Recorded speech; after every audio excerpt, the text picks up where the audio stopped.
All right, guys. Thank you guys again. Welcome to another episode of Black Screen Finance. This is a platform where we kind of bring a lot of people in the community together just to be on screen to share their story, young professionals and educators. Try to bring everybody all together, man, share their story so we can see people that look like us, things that they're doing, that we too can do these things. So thank you guys again, and hope you guys are excited about this episode. Absolutely. I mean, we took the time to come back. We got a lot of strong feedback. People wanted to kind of hear our story, see where we were, see the type of things that we're working on, see other people in the community that are doing other things also. So we're back. Thank you again for all the questions and all the questions you guys have been asking. I really appreciate you guys. Yeah, and without further ado, man, we have a dope guest. I can't wait to get into it. No, brother. Straight knowledge, bro. A dope guest, bro. So this is my man here, man, Devin Brown. So Devin, I'm gonna turn it over to you, bro. Just talk to our guest. And just give him a brief introduction, man, because there's a lot of spicy stuff we want to get into today, bro. Yeah. Talk to my people, man. Thank you for having me. Yeah. Ralph, bringing me into this enterprise. It's amazing to be in such an amazing environment. I'm a kid from Bridgeport. Grew up on the east side. Throughout the city, played football, been into sports, been into everything. But I also had to drive to take care of people. Long story short, I've been working since I was 14, and been working ever since. And that's in a nutshell, not to get into too deep. Yeah, before we dive into your background, man, let's talk to the people, man. How did we meet? Like, how did all this come about? Wow. So I just came from working out, believe it or not. I just came from working out. I love it. Fitness is my thing. I've been working out and went to a networking event downtown Bridgeport with Clevie Green. And I met Mike Rohrer. It was what was it called? Like a Farmer's market. Farmer's market, yes, it was a farmer's market. Selling bottles. I happened to ride my bike and stop to see these people here. A black bottle, yes. What you have in your hand, boss? And no, I didn't have it in my hand. So long story short, I was meeting everyone, introducing us. So Mike said, "Hey, Mike, what's going on? What you doing? What's going on?" And I said, "No, thirsty, Mike. Guess what I have? I have my black bottle." And I read the affirmation: just start, find yourself, surprise yourself. Rise above up all odds. It's your time to shine. Seize the moment. Seize your moment. Carpe diem. Carpe diem. And I said that to Mike. And he said, "Hey, well, those guys are right here." And I got excited. Like, wow, this is your bottle. I use your affirmation every day. I work out with it. And it means so much to me. Wow. And we just grew organic ever since. Like, he told me about the story. And that's how we started. And now we're here. Yeah, one thing I want to note, what's so important about this moment is we connected there and then, and I was just like, hey, we're about to launch our podcast. I'd love to have you. First and foremost, we didn't even talk about the podcast. We talk about just linking up, you know what I mean, and just growing together, and that's what the Black Bottle stand for, right? Bonafide love, advancing cultural change. You know what I mean? Just people just coming together and just looking to advance, share knowledge, share experiences. That way we all can grow, right? And he's just like, bro, whenever, just hit me up. You know what I mean? Last night we finalized that we're going to start a podcast again. I was just like, man, me and Ralph about to be on screen alone again. So I was like, so I started reaching out to people like, let's get something together. And I hit him up. And Zanik is considered done. You know what I mean? I'll be there. Right now it's almost 10 o'clock, 11 o'clock at night. And, he's here with us, man. Just to kind of show you like when you can pull minds and resources together, we can do amazing things, man. So I just wanted the people to know that. You're real, you're authentic, bro. You're a man of your word. So I just wanted to get that out there. That's real. So one of the things too, man, we can kind of dive into like, I know you say you're from Bridgeport. But kind of tell us, your background story, how you became, Devin Brown. Like, give us a story. Oh wow, where do I start? In a nutshell, as I stated. Came up on the east side of Bridgeport, which it wasn't the best place to grow up. East side, East End. Poverty, I came up, saw it, especially Bridgeport in the 90s. We had a lot of gang shootings, a lot of housing projects, Father Panic, Pequannock, PT, rivalries, So I grew up in an era of boys in the hood and menace to society, and that was happening in Bridgeport. We had Jersey beers everywhere, cop shootings, you name it. It was like hell. But we have a saying: if you make it in Bridgeport, you can make it anywhere. You know. So Facts. coming up, I saw everything. Me and my brothers, done everything under the sun, done everything under the sun. But also had a good heart at the same time. You know. So at the age of 14, I wanted to help take care of my family. So I started working as a camp counselor. Loved it. I was a 14-year-old camp counselor taking care of 13-year-olds, and they're all older and bigger than me, you know. Like, Yeah. but it taught me a lot about people. In the meantime, I came up playing Pop Warner, which taught me brotherhood, camaraderie. Bridgeport Raiders Pop Warner is where I started in 1992.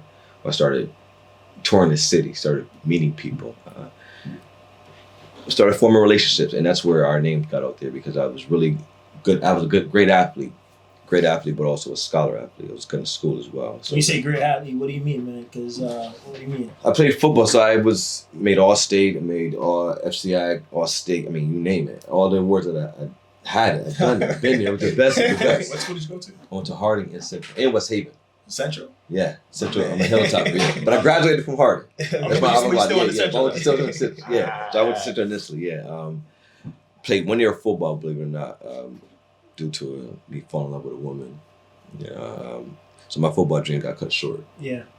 I knew I had the vision, the goal to make it, but I didn't have the mentorship to push me. So I started working early. Mentorship, bro, that's key. Key. You know, I have male figures in my life. You know, they taught me what they can take to me. But, you know, when it comes to business and, you know, you drive, we teach ourselves. So I've been through a lot of shit. But that's why we're here. Like I said, started working early on to take care of a family. Got in a relationship at 23 years old, got married, had 2 children, purchased a house, and worked my tail off to take care of them. Did what a man's supposed to do. In the meantime, I had lost myself because I went through everything. I went through hard financial times. I went through addictions. I went through infidelity, you name it. I've been through it while having a family and a daughter. So a difficult experience for me. But during that experience, I found myself. So what were you doing at the time? Yo, it's crazy. You find yourself. That's one of the quotes on the bottom. Wow. Find yourself. Absolutely. Yeah. It was meant to be. What were you doing for work to support the family at the time? Worked for the Department of Mental Health Addiction and Services, 16 years, state of Connecticut, at a psychiatric intensive care unit, where you could get the worst of the worst. We dealt with schizophrenia, bipolar, you name it, deranged murderers, any mind mental illness, we dealt with it. From doctors to nurses to, you know, the average Joe. You know, they were in the psychiatric intensive care unit, and that's where I learned to take care of people. I always had a heart to take care of people, and no judgment. And I learned the nitty-gritty life in there. It was an environment that wasn't good. Medical side, people side, it was a bad energy. And I stayed there for 16 years unhappy. I was suffering, I was struggling. And like I said, I found my way. The stuff that I seen in there changed my life. I would never, you know, I believe in a God, a higher being, a higher purpose, and I know how to treat people. And seeing that changed my life. You said you were there for what, 16 years? 16 years. I started working in the Department of Mental Health at 18, Mental Health Association. So 3 years I was working private, and then I went to state when I was 21. Okay. So I call it retired at 34 years old from the state of Connecticut. Made 6 figures, but I was a slave to the money. I worked 16 hours a day. Had no life. I couldn't enjoy all my family because I was always tired and couldn't spend it because I was always working. You know, so that work-life balance wasn't good for me. Had everything. I had the house, but to maintain it, I had to kill myself to do it. And that's when I realized, like, working hourly rates, it's capped. It's not like a slave. So one of the big things, especially with our audience, right? A lot of people going through the same thing. Even for us, like, you know, we work in corporate. You know, it's a good paying job, but at the same time, like, we're striving to be our ownership, right, our own boss. Hence, you know, why we you know, started like the water bottle company. We started Black Bosses Enterprises, where we're trying to bring a lot of people together, right? But what changed your mindset? Like, when did the switch flip? Is somebody you came in contact with? Because a lot of people I know watching right now is going through that same thing. So, talk to the audience and kind of let them know, like, when did that mental switch came about? Like, how did that change for you to decide, you know what, I'm going to walk away from all this money and I'm going to go bet on myself? I hit rock bottom. I noticed my body was deteriorating. I wasn't getting sleep. I felt like I was going crazy. And one day I just prayed, like, made a decision. One day I made a decision saying, I'm going to change my life for the better, for my family, and I'm not going to do it this way, working 16 hours a day. I'm going to be present in my children's life one way or another. So I made the decision to just up and go. Mm. It wasn't the best executive decision when you're married, because you have a family to take care of. Right. Yeah. So that's when finance started to take a toll, and it comes from that. It comes from there. What did that look like? So what are one of the first ventures that you started to do? I formed a home care called Unicorn Care Companion Home Care Agency, which is a C corporation. I learned to, like I said, I wanted to take care of people. So I saw the business model of the state of Connecticut, and I said I could make it better. I could replicate and make it better and with my own values. So I started Unicorn Care Companions. This is right before COVID. So my home Unicorn Care Companions is a wellness home care agency. We provide companion services, but we also provide fitness in home to the elderly. So we're taking the care of not a person just physically doing mind, body, soul, using music, using art, using companionship, love. I did that for a little bit. Bonafide love. Bonafide love. Spreading love. And COVID hit. So when COVID hit, fear just settled in for everyone. Couldn't go in hospitals anymore, couldn't go in courts, couldn't go in restaurants. People didn't want to come in the house. Was that a profitable venture? Yes, very. I was the only one I'm still currently the only one in the area providing wellness to elderly as a home care agency. So I call it the Unicorn Company for a reason. It has multiple meanings. My daughter's my unicorn. The Unicorn Company is $1 billion company. I built this company to scale it and grow. I know it's an amazing idea, but like I said, COVID happened. I had to show it. I didn't give up on it, but I'm still an entrepreneur. So I had to find new ways to make money, and which led me to my rise above all odds, bro. Rise above all odds. Yeah, Innovation. Rise above all odds. So I'm telling you, bottom, bro. But rise above all odds, man. But and you say you did a home care agency, and so how long? Like, what's the time frame? Like, so that started. I had that dream. I had a dream about the home care. It was January 19, 2018. So it's about 3 years ago, to be exact, 3.5. Yeah, to 2021. Wow. So we're into us. So it'll be 4 years coming up, January 18. And I think that's pretty dope, because I know a lot of people that are that, again, like you said, we work in corporate, right? So I know people that have been working in a place for 10, 15, 20 years and are miserable. You know what I mean? And instead of leaving that and pursuing something that they feel like they love and passionate about, like you did, they don't. So like, what would you say to some of those people, being that you were that person? Yeah, drop some gems right now. Yeah. Comfort zone. Get outside that comfort zone. Fear. People are afraid of failing. Yeah. But the thing is, that comfort zone is going to keep you comfortable. You can make good money, be comfortable there, but you're not going to grow. Right. So I love to take risks. I started taking risks, overcoming fears, trying everything. I mean, you name it. Carpet cleaning, anything, I'll try it. So first, you know what? I saw a tagline that you only got to be right once. That's all. You know what I mean? So if you're not trying, you're not getting out there, betting on yourself. I think that's a key word. Like you said, bet on yourself. If you're not doing that, you're never gonna know. Never. You know what I mean? So get out of your comfort zone for real. So I bet on myself. I took a risk. I was making 6 figures. I wasn't corporate, but I was a high salary employee, and I worked overtime. It's hard to give up. It's hard to give up. I'm making, I made my salary, but it's not life. So walk us through where you're at right now, man. Like, what's Devin up to these days? So since COVID happened, I had to shelve Unicorn Care Campaign. So I'm working out every day, obviously, but I've always had a knack for real estate. I love real estate. So back in 2016, when I was with my wife and children at the time, we purchased a home in Trumbull, Connecticut. at the time I saw a great opportunity. I just saw me raising my family. Went through the divorce, and unfortunately we had to separate. So I saw opportunity with COVID. I started doing Airbnb in my home, which has been very lucrative this past year due to COVID. All right, so let's pause real quick. How did you come about the Airbnb idea?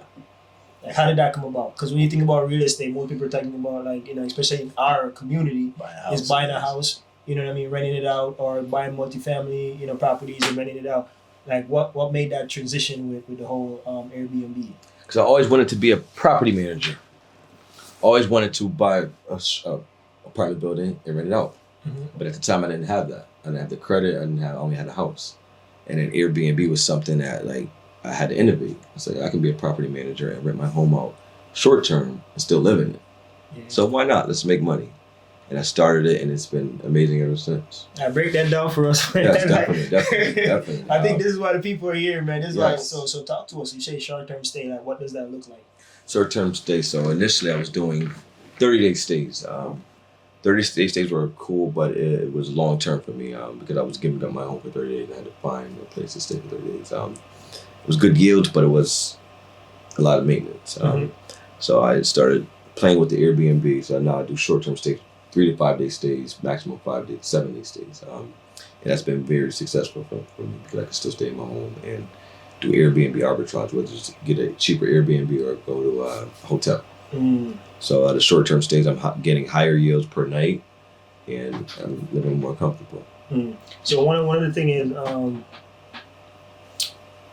toward the whole process, like, just kind of, you know what I mean? Because I have, like, stories of, how, like, I struggled and overcome stuff. But for me, I've always have, not really, like, mentors, but I've always have, like, people in my corner to provide, like, support, emotional support, right?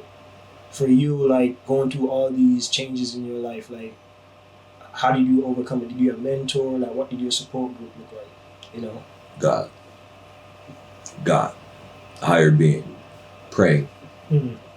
I have people I can bounce stuff off to, but me finding a good book, I guess, but finding the truth, meditating, and praying every day, believing and praying, and knowing that my vision is going to manifest if I keep going at it. I listen to a lot of music. So my mentors were music. I listen to a lot of Nipsey Hussle. Jay-Z, Nipsey Hussle, Jay-Z, my favorite album. Nas, DJ Khaled, like Rick Ross. These people are talking about building wealth. And those have been my mentors. Music has changed my life. Music and fitness. Nice. Jay-Z said it, man. Financial freedom is my only hope. That's my favorite line. Yep. So he's my favorite. Him and Diddy as well. Diddy's yes. I like what Diddy is doing. So I follow these people, what they been implementing, because success leaves clues. Ray Dalio, another one. He's CEO of Bridgewater Associates. He's another financial guru, largest hedge fund owner in the world. Warren Buffett. I was reading what they were doing, books they were reading, and implementing those principles. Yes. Okay. So for the most part, you say it's self-taught in a way. Yeah, everything is self-taught for everyone. Because we can do everything. We just need the motivation to do it. Like, if you want to look up anything on YouTube, you can do it. You're just going to get the information. Yeah. Simple as that. All right, Ralph, get some question in there, man. Get some question in there. Sure, no, just kind of bring it back to the Airbnb piece. Like, how did you learn about it? Like, how did you come up? All right, cool. Like, I want to do the Airbnb. I want to have that property management style, right? But, like, how did you get all the information to get started? And how did you, find the resources you needed to push that through? Processes. It's weird how it came together. Because I'm into technology and automation, and I've been looking at softwares, believe it or not, with the home care company, how to automate the processes of a home care company. But I wasn't generating the income that I wanted to provide a business model. So I use that same skill set with the home care company, provide a CRM, the back office to my home, and which Airbnb at the time was the automation. Right. So I started automating like hotel services in my home. With that app, it created passive income overnight like that. You know? Yeah, because I know you showed me some numbers, bro. And Yeah, I was like you don't have to give out everything in terms of like the actual numbers. But what are some of the finances you could be potentially looking at, just to give the people an idea that you're not playing around out here. You know? All right, so when I first started, pull out the computer. and what Jay-Z said, men lie, women lie, numbers You got the don't. receipts. You got the receipts. So when I first started, I was booking my home. So I didn't know, marketing. I started booking my home for $200 a night. That's the entire home, 4-bedroom home, 3 bathrooms. And I realized this was long term or short term. this is both. Both, okay. No, initially I was doing 30 days, so it's a short term. Yeah. Okay. Long term. Long term. Yeah, that's still considered short term. 30 days. Anything over a year is long term. Okay. So I was doing 30 days, and I'm like, all right, this is cool. I make $5,000 a month. I still can pay my mortgage. This is dope. All right, let me see where this is going. So I started playing with it. How many? How much? $5,000 a month. Okay. Yeah. 5.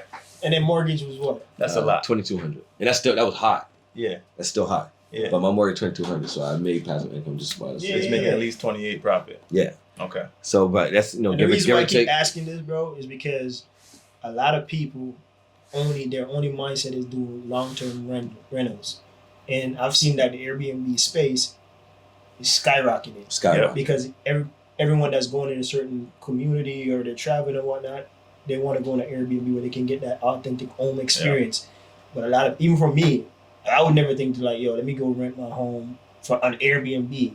My only thought process is I'm gonna rent this on just rent it out to somebody for however long and get tied into a lease or something. Right. So that's why I want to kind of emphasize on that. So I make sure with my Airbnb, I'm providing an Airbnb experience. You're not just getting a hotel or a place to stay. I'm giving you bikes. I'm telling you where to go in the city, lakes, beaches, best restaurants, best place to eat, and people actually use that. They love the experience. So we provide an experience in a hotel privately. Yeah.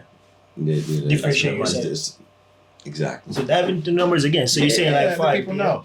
So nights, I booked it for 80 nights. I generated $23,000. This is expected. So this is for tomorrow. $23,000 in 80 nights. So started off at nightly price from $145 to $412 a night. Give or take. Now I'm on a different platform where I'm not doing my I'm renting out hourly instead of nightly. So instead of 24 hours, I can rent it out in a 4-hour time span and get twice as much. And that's just for events. That's for events. So I do a minimum of 4 hours at your house. At my house. I was big enough to do podcasts, movie shoots, radio, anything. I have the backyard for everything. It's a blank template for it. Music videos, you name it. And now I see the event space is huge now, like the brunches. So I'm getting a high uptick on people want to do events in my house. So I'm providing that service, and now I'm doing it hourly instead of nightly. So I can get instead of $200 a night, I can get $200 an hour from my home now. Rent out for 4 hours and go have a clean up and go in my bed that night. So that's a new app called Peerspace. Peerspace, if you need any events, club venues, you go on Peerspace, and I'll show you I'm the only person in the area in Bridgeport, so I'm starting to monopolize the area. So I have 2 spaces, a New England Colonial and Uptown event space with all the bells and whistles. My listings, I can so say, for instance, you need to search an event space in Bridgeport, Connecticut. Say, I want to do a party. You can search where you're planning, Bridgeport, Connecticut, when. Party. Say, tomorrow. The only place that I come up is a warehouse and my place. So this warehouse, and this is my place. So it's 4 places in the area, Nice. And my next space is going to be listed. So we're monopolizing the area. So you see these guys are getting $500 an hour, $1,500 an hour. Wow. Minimum 6 hours. So they're making, at 3,000. They can even do multiple events in one day. In one day. That's crazy. So when you start seeing these prices, you're like, I can do this. Hey, if they're doing it, what are they doing? You start looking at how they market it, what designs they have, and still like an artist. Yeah, still like an artist. He says it all the time. Yeah, still like an artist. So that's what I did. I took marketing. I took tips from the best of the best hotels, how they run their services, what cleaning services, and provided that with this house. And now it's time to scale this business. Like the numbers shows. You have the blueprint. The blueprint, yeah. So part of the thing with the podcast too, right? And that goes again with the Bible, like it says, advancing cultural change. I think a big part of it is access to information. Absolutely. You know what I mean? A lot of us we're lazy, bro. We don't want to go through and do the research. Like you've done years of research to get you to this point. Yeah. Do you have anything that you would say, how you packaging this to help advance the culture so more people can get exposed and learn about this process? Are you doing anything in regards to that? Actually, I want to learn more about it. Actually, I am. I want to learn more about it. And that's one thing I'm big on teaching.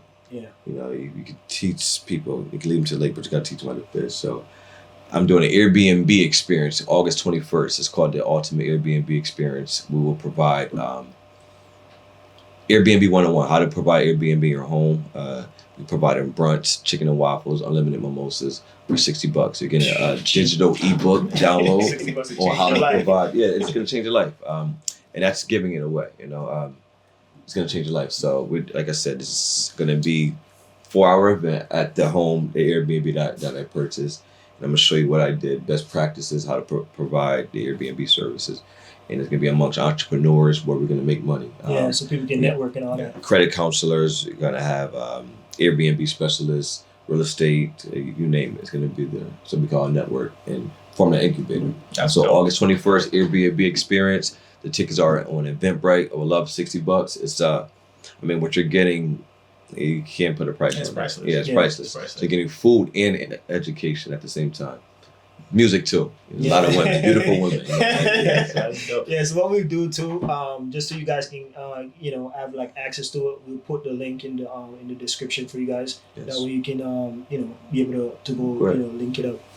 But overall, man, that's some great stuff, man. Yeah, no, absolutely. And then one of the things that I admire about you is that a lot of people are sitting on gold mines that don't even know it. You know what I mean? Like you had the house and you were able to monetize it, you know, and you were able to be very, very creative in the way that you did it. And now you're scaling it to make something even bigger than what you thought initially. So kudos to you, man. Shout out. Thank you, brother. That's that means a lot, man. Yeah, straight to love, brother. Absolutely. That's really dope. So, and again, one of the things that I wanted to highlight, right? Our podcast stands for Bonafide Love, Advancing Cultural Change, right? So we want to advance the culture, and I think the biggest way of advancing the culture is to improve people's financial situation. If your financial situation is improved, then you can make better life decisions, right? Absolutely. So that's one of the big thing. The other piece is how can we get more young kings and queens, to say, you know what, I want to connect with people and share share knowledge, you know what I mean, so we can grow together as opposed to, because sometimes I feel like even with the mindset is, I want to retain so I can grow. I'm gonna get mine. So that way I'm higher than you and you're down here. So I'm the man or I'm the woman. You know what I'm saying? So even for this situation to play out, I can call you at a moment notice and say, Devin, I need you, bro. Can you pull up? And you're like, I got you. What do you think we need to do to get more of that? That bona fide love, bro. Show them. Because we are proof now. We're living proof. Yeah, and I agree. And again, I just wanted to thank you again for coming on, dropping these gems, letting the people know, you got it. You got all the tools that you need to do everything that you want to do. It's a matter of sitting down, making a plan, and executing. So the difference between a lot of people is that some people have ideas, but the execution part is not there. So again, I just wanted to highlight that of you. Appreciate Yeah. that. And that's, it's not an easy task, because I do procrastinate as well. Of course. Procrastinate with shit. Excuse my language. No, I you good. procrastinate Yeah, you things. good. But I also had a goal. Like I said, Nipsey Hussle always preached a marathon. That's time I get down. Like, damn, this is gonna work. It's gonna work. But I put that victory lap on. Yep. I say, yeah, it's gonna work. It's gonna work. It's gonna work. Like, and I get another win and go back at it. Keep going at it. And then, like I said, God has a mysterious way of working at you, because when you least expect it, ideas come to you, or things come to you when you least expect it. You're sleeping in the shower. Yep. And that's what happened with all these ideas. They just came to me when Well, here's one important thing that I want to highlight. You know what I mean? I think I was having this conversation with my brother today. If you're not feeding your brain with productive and information, ideas won't come. I just want to make sure I emphasize on that. If you're not feeding your brain with quality, conversations, quality podcasts, books, or whatever it is, research, you're not gonna get ideas. Period. You know what I mean? We came about with Black Bottle strictly off researching, constantly looking at different ways to be different. We came up with the whole podcast, you know what I mean, because we see other people, you know what I mean, doing it, and they're spreading knowledge. We were learning, so we're like, you know what, we want to provide that for our audiences as well, or people within our reach. But if you're not researching, man, you're not going to come up with those ideas. And like you said, one thing you said earlier in the podcast is you read a lot of books. And what they said also too, like a man who reads a lot live 1,000 life. Yeah. But a man who never read only live once. You get what I'm saying? So those are some cool stuff, man, that I want to leave with the audience. And the other thing too is there are three types of people in the world. Like you have people that, they can't recognize opportunity, even if you put it in front of them. You get what I'm saying? They could have a house, they can have their whole situation, but they wouldn't know how can I monetize that? You know what I mean? So they can't recognize opportunity. And then you have those people who they can recognize the opportunity, but they don't have the self-mobilization piece where they can mobilize themselves and say, you know what, I'm going to capitalize on that opportunity. I'm going to seize my moment. Absolutely. You get what I'm saying? So, and then the other piece too is like, you have those individuals where they can recognize the opportunity and they can seize their moment. And those are the people that, make a difference in this world. So I just wanted to kind of leave that, with the audience. And another question for you, man, what's your 1 year and where do you see yourself in 1 year from now? I know you're doing some great things, and where do you see yourself in the next 5 years? All right. So we can look back and we can be like, yo. I'm gonna think on that. So I have goals, I have short-term goals. And long-term goals. That's what long-term goals. 1 year from now, acquired 2 more Airbnb properties. Okay. Actually, 5 more Airbnb properties. Next year. 2022. 2022, I'm gonna have 6 Airbnb properties. And you're coming back here. Talk to the people. Absolutely. Yeah.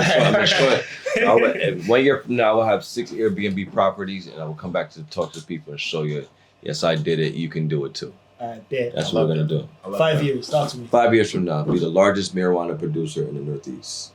Word. Manufacturing, dispensary, the full nine, full marketing. Be the largest Black-owned manufacturing, reparation, greenwash producer in the Northeast. And it's gonna be Black-owned by a team, Black Kings, by spreading bona fide love and culture change. Yeah. Love it. That's Talk that stuff. Yeah, One thing I thought about this dude, man, like, he always even correct me, bro. Like, he's just like, bro, speak that into existence, man. Speak that into existence. It's going to happen. Important because you see just now, even you, right? So you were saying, I'm going to buy 2. Then you say, you know what? No, I'm going to get 6. By next year, I'll have 6. You know what I mean? That puts pressure on yourself to make sure that, because you know you can do it. Right, but you hold yourself accountable by speaking into existence. So I respect that. That's now everybody. Now y'all holding me accountable. Absolutely. Yeah. When you come back next year, you better have 6 receipts. Mid-live, women live. No, we don't. Yeah, absolutely. So I'm gonna show the receipts next year. We're July 22nd, 2021. So 7/22/22, I will have 6 properties. Yeah. I like the number 7. 7 is completion. Yeah. So I'm pushing. Let's do 7. 7 properties. True. Yeah. Good stuff. So, Ralph, you have anything else, bro? Because I got one more I want to ask, man. Did we talk about the 5 year already? Because I know you said the 1. The largest marijuana producer. All right, so go ahead, boss. Yeah, so I want you to like leave my audience with something, man. Like even like a book, they can read, or a podcast, that you follow, that they can, kind of learn from, none other than the Black Screen podcast, of course. But just something that they can go out there and they can get some information to help self-mobilize themselves. What's your favorite book, your favorite quote that you use for motivation? My favorite book, I'm gonna be honest with you, it was multiple. I have a favorite book, but my number one go-to, Napoleon Hill, Think and Grow Rich. Love that book. Think and Grow Rich. I learned a lot from that book about principles, having a burning desire and the will to keep going. Okay. I read that book over and over and quote that. My favorite quote would happen to be on this bottle. Seize the moment. Yeah. Seize your moment. Just start. Find yourself. Surprise yourself. Rise above all odds. It's my time to shine. Seize the moment. Greatness lies within. That's the most important. It's not out there. It's all in the heart. What you believe in. Absolutely. Passionate. So seize the moment. Right now is our moment. Yeah, I appreciate you, man. Thank you very much, bro. I'm gonna give Ralph the floor to close us out, man. Yeah, man. Listen, actually, just plug yourself. I want to make sure that people know where to find you. So if you have Instagram, just let the people know right now. Yes. My Instagram is unicorn_care1. It's my business page. You're going to see some personal stuff. But I have that unicorn_care1, number 1. And Facebook is Devon Brown, DEVON, Brown as in the color, also known as Mr. Moreno. Yeah. Good stuff. Yeah. So I appreciate that. Love, peace, and blessings. Yeah, man. It's a pleasure. Yo. This is And like I said, man, that's what the podcast is all about, man. We want to bring people together. We have a team. We pride ourselves on transparency, honesty, and integrity. So we just want to bring people together, man, to kind of grow and advance the culture. I think the biggest thing that's going to mobilize us, bro, is information. Absolutely. So this platform is where we bring young professionals, people that are getting money, and also educators, people that can help us, learn more and to grow. And with that being said, man, follow us on Instagram. You know what I mean, Ralph. Let the people know, man. This is your share, like, subscribe, tell everyone that you know. Word of mouth is very important. We really appreciate you. If you even have ideas of coming on and talking to the people yourselves, please let us know in the comments. Let us know in the DMs. We're on Instagram, we're on YouTube, we're everywhere. We're on Facebook. Let us know. Again, I appreciate you for coming on. Thank you so much. And like you said before, information is everything. We just want to be the outlet for you to be able to come get it, and then for them to share with your friends and to let the culture grow in that aspect. So, again, really appreciate you. Follow, subscribe, tell all your friends. Thank you so much. And before we close out, remind them about the event again, bro. Yes, August 21st, the Air BnB experience. 6 to 9. I was on Eventbrite. I'll send the link. It's the ultimate Air BnB experience. So I would love for you guys to support. $60, all you can eat, all limited mimosas, brunch menu. And also I want to know where can people are asking about this bottle. Where can I find this bottle? Yeah. That's what I want to know. I think Ralph, man. Blackbottle.com. Definitely check out the page. Check out the movement. Definitely grab yourself 1, 2, 3, 5, whatever many you need. Definitely do that. It's definitely a movement. Absolutely. You can catch us on Instagram as well as Black Bottle. All right. Thank you guys, and it's a wrap. Love, man. Bonafide love, advancing culture change. Always. That's so dope.